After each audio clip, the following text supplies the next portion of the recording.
Quoi?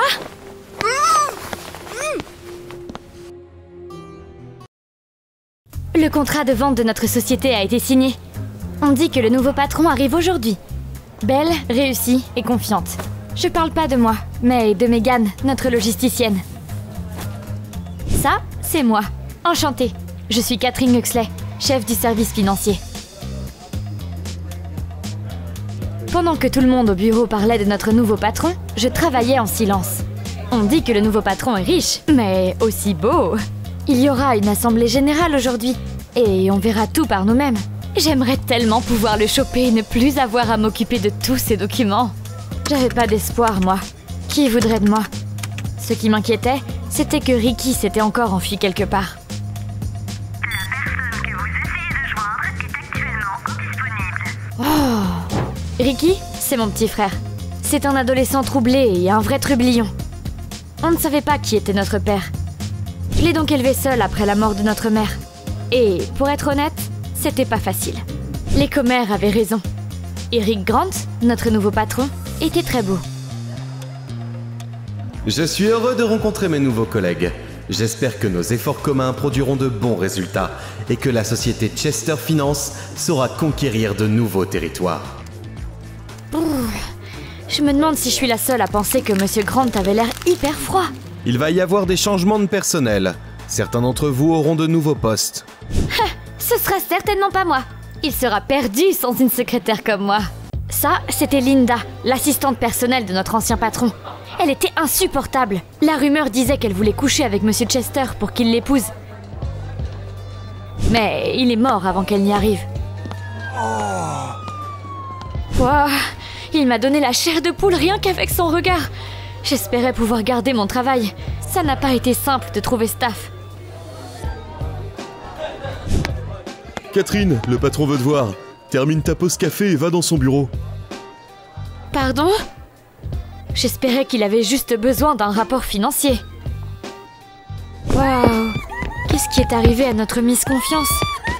Monsieur Grant, voici Catherine Huxley, chef du service financier. Merci, Michael. Vous pouvez partir. Asseyez-vous, Catherine. Bonjour, Monsieur Grant.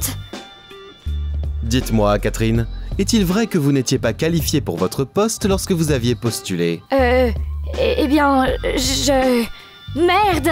Qu'est-ce que j'étais censée faire? C'était inutile de mentir, il l'aurait tout de suite remarqué. Après que je sois devenue la tutrice de mon frère, il a commencé à avoir des ennuis. Ricky a toujours été trop fort avec l'informatique. Du coup, il a décidé de monter une arnaque de compte bancaire. Mais il s'est fait prendre. Il devait aller en maison de correction. En échange de la liberté de mon frère, les flics m'ont demandé une grosse somme d'argent. Dans quel monde une orpheline qui venait d'obtenir son diplôme d'études supérieures pouvait-elle trouver autant d'argent? Du coup, j'ai fait un emprunt. Mon frère est rentré à la maison, mais moi, j'étais endettée. Trouver un job n'a pas été facile, mais j'ai trouvé un poste vacant en tant que chef de département chez Chester Finance. Le salaire était pas mal, mais il y avait trop d'exigences pour une jeune diplômée. Donc j'ai demandé de l'aide à Ricky. Mon frère a piraté le site web avec les résultats des tests des candidats au poste, et il a modifié le mien. Visiblement, mon nouveau patron avait tout découvert. Monsieur Grant, ne me virez pas. Sans ce travail, mon frère et moi, on serait dans le pétrin. Vous avez réussi votre période d'essai. Malgré vos mensonges, vous êtes une bonne employée, mademoiselle Huxley. J'ai besoin de personnes comme vous. Mon Dieu, j'ai cru que ma tête allait exploser. J'étais virée ou... Vous allez devenir mon assistante personnelle. J'ai transféré Linda au département des affaires générales. C'est pour ça qu'elle était sortie du bureau en larmes. Qu'est-ce que c'est? Un contrat, selon lequel vous devez m'obéir, suivre mes ordres et être en contact avec moi 24 heures sur 24. J'ai besoin de votre loyauté totale. Mais je suis déjà fidèle à Chester Finance. Je parle de loyauté envers moi. Monsieur Grant, je ne pense pas être à la hauteur de ce poste. Pas Chester Finance. En cas de refus, vous serez renvoyé. Et rassurez-vous, j'ai assez de connexions pour m'assurer que vous ne trouverez même pas un travail de serveuse. Mais il était fou ou quoi? C'était du chantage. Mais j'avais nulle part où aller. Tout le monde était choqué par sa décision. Linda était livide.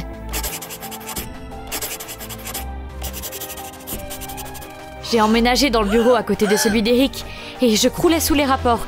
Les documents, les statistiques et les graphiques. J'avais l'impression que Monsieur Grant m'inondait délibérément de travail. Je voulais juste rentrer chez moi pour me détendre un peu. Ça, c'est maman, Ricky et moi.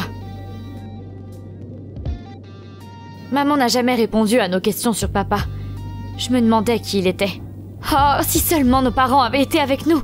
Ricky ne serait pas devenu ce qu'il est aujourd'hui, et il n'y aurait pas autant de bazar dans nos vies. Salut, sœurette. Ricky, t'étais où? J'étais tellement inquiète. J'étais dehors avec des potes, pourquoi tu me cries dessus? J'ai 17 ans, je suis plus un gosse. N'oublie pas que je suis ta tutrice, et que je travaille dur pour payer ta liberté. J'ai le droit de savoir où tu es. T'es pas ma mère et tu peux pas contrôler chacun de mes pas. J'ai jamais demandé à être sauvé. Si c'est si dur pour toi, je trouverai un moyen de gagner de l'argent moi-même. Donc arrête de me prendre la tête avec tes leçons de morale.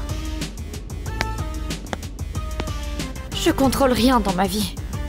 Au fil du temps, je me suis habituée à être l'assistante du patron. J'avais toujours beaucoup de travail à faire.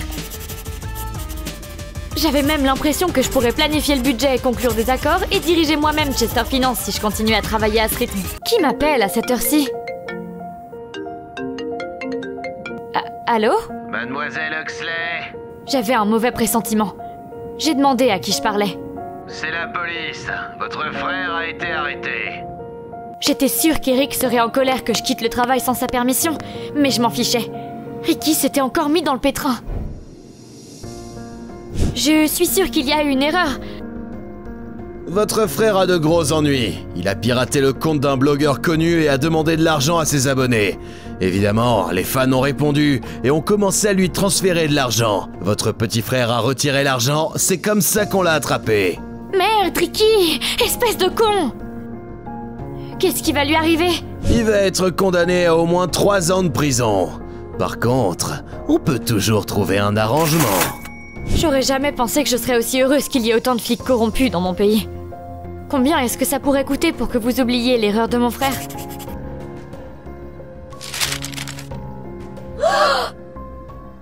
Le policier m'a donné 3 jours pour trouver l'argent. Mon sang, c'était pas assez pour trouver 30 000 $. Allez, calme-toi, Catherine. On va trouver une solution. Catherine, pourriez-vous envoyer une prime d'une centaine de dollars aux filles du service de logistique? Elles nous ont beaucoup aidés avec la livraison de l'équipement. Mais, Michael, en tant qu'adjoint en chef, vous êtes le seul à pouvoir le faire. Oh allez, je dois aller à une réunion. Tout le monde aura ses primes demain, et j'ai pas le temps de m'en occuper. Il n'y a qu'à vous que je peux le confier. Je vais vous l'envoyer, le mot de passe pour le logiciel. Bien sûr. Catherine Huxley à la rescousse. D'accord. Département logistique. Une centaine de plus. Fait. J'aurai une prime, moi aussi? Ça pourrait être vraiment pas mal. 3 000? Oh, un jour avant, j'aurais été en extase. Mais maintenant, vu que je sais que Ricky risque d'aller en maison de correction... Et si... Non. Je pourrais aller en prison pour ça. Il va être condamné à au moins 3 ans de prison. Par contre, on peut toujours trouver un arrangement. Qui... J'espérais que personne ne le découvrirait. Le lendemain, les employés de Chester Finance ont reçu leur prime. Je voulais tellement sortir mon frère de prison et il était trop tard pour arrêter maintenant. J'ai eu 30 000 $ sur mon compte et je suis allée à la banque après le travail pour retirer l'argent.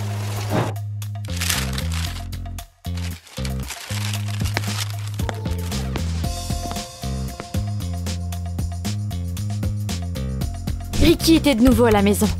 Ces quelques jours au poste de police ont dû vraiment lui faire peur parce qu'il se comportait enfin bien.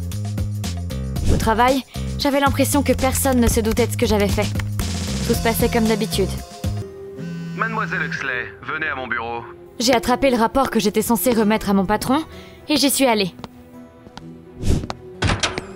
Pourquoi est-ce qu'ils sont là? Après qu'on ait reçu nos primes, je suis allée à la banque pour payer un prêt. Et j'ai vu Catherine retirer un énorme tas d'argent au distributeur. Ça m'a paru suspect. Bon sang, le patron m'a regardé. Si le regard pouvait tuer... Linda a continué de parler. Michael est responsable des primes. Et j'ai décidé de lui demander pourquoi la secrétaire de Monsieur Grant recevait autant d'argent. J'ai jamais eu une aussi grosse prime quand je travaillais pour Monsieur Chester. Bon sang... J'étais aussi surpris que Linda, donc j'ai ouvert le logiciel et j'ai réalisé que quelqu'un avait changé la taille de la prime de Catherine.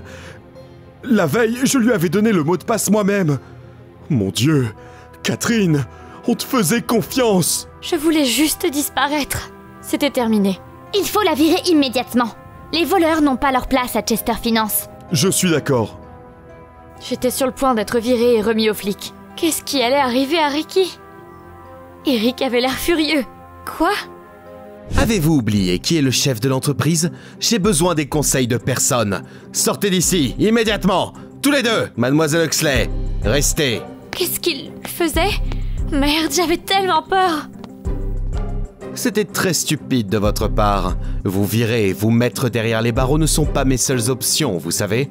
Je pourrais vous tordre le cou. Notre contrat stipulait l'obéissance complète. Et pourtant vous avez décidé que vous pouviez faire ce que vous vouliez. Monsieur Grant, j'avais besoin de cet argent. Mon frère a fait des ennuis. Je n'aurais jamais fait ça en temps normal. Oui, je sais. Votre frère n'est pas une personne facile à élever. C'est pourquoi je veux que vous signiez ce nouveau contrat. Je vais vous aider à payer vos dettes et je prendrai soin de vous. Monsieur Grant, je ne comprends pas. Vous allez m'épouser. Je comprenais pas pourquoi Eric voulait que je devienne sa femme. Il n'a rien expliqué et j'avais vraiment pas le choix. Je pouvais être virée et aller en prison, ou résoudre tous mes problèmes et vivre avec un tyran. En disant oui, j'ai eu l'impression de perdre toute ma liberté. J'ai emménagé dans le manoir d'Eric et j'étais constamment surveillée. Il n'a pas compris que je n'allais pas m'enfuir. Eric s'approchait quasiment jamais de moi et je passais mes jours dans une prison dorée. Michael ? Catherine, écoute-moi attentivement. Grant est un monstre. L'entreprise coulera sous sa direction. J'ai trop donné pour Chester Finance pour qu'elle soit détruite comme ça. Et je suppose que tu veux revivre une vraie vie. On peut s'entraider. Je t'écoute. Michael a dit qu'Eric préparait une sorte d'accord qui était voué à l'échec. Il m'a demandé d'entrer dans le bureau de mon mari et de trouver les dossiers qui aideraient à dénoncer Eric. J'étais fatiguée d'être une victime. Il va aller en prison. Et toi, en tant qu'épouse, tu auras tout son argent. Tu pourras vivre confortablement à l'abri des problèmes pour le reste de ta vie. J'ai juste besoin de récupérer l'entreprise. Fallait que j'arrête de me soucier des lois et de la morale. Il était temps d'agir.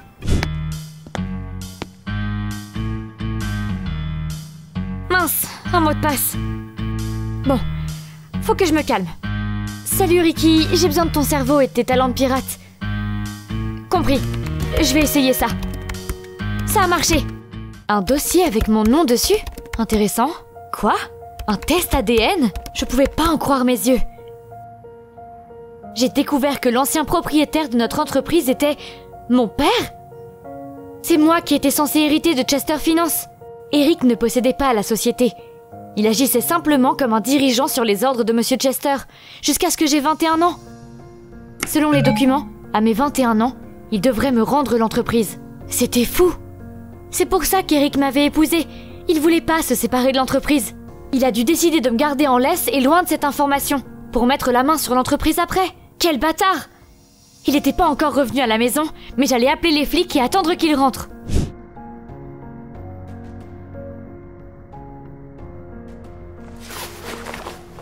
Quoi? Mon supposé mari avait très probablement découvert que j'allais le trahir, et il a décidé de se débarrasser de moi. Alors là, non!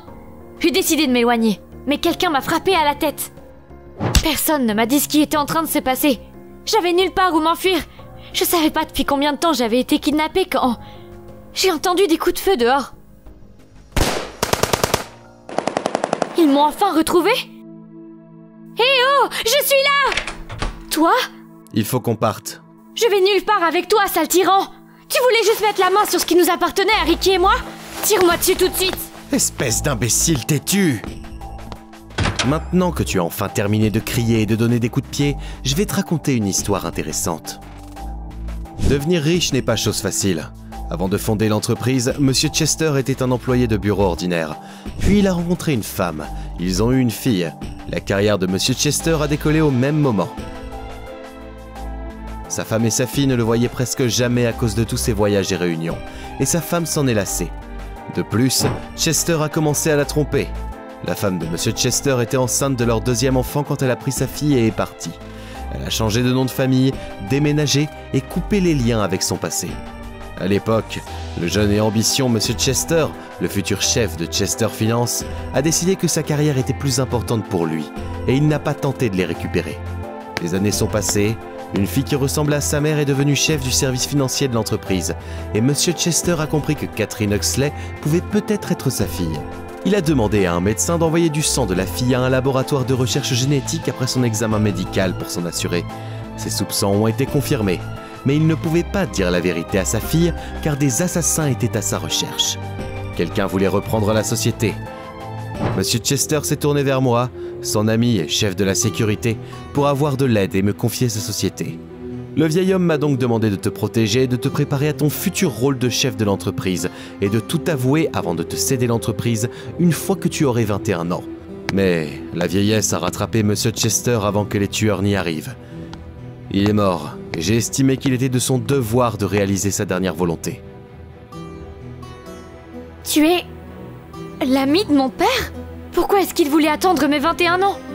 Et qui m'a kidnappé? Après tes 21 ans, ton frère n'aurait plus besoin d'une tutrice vu qu'il aurait alors 18 ans.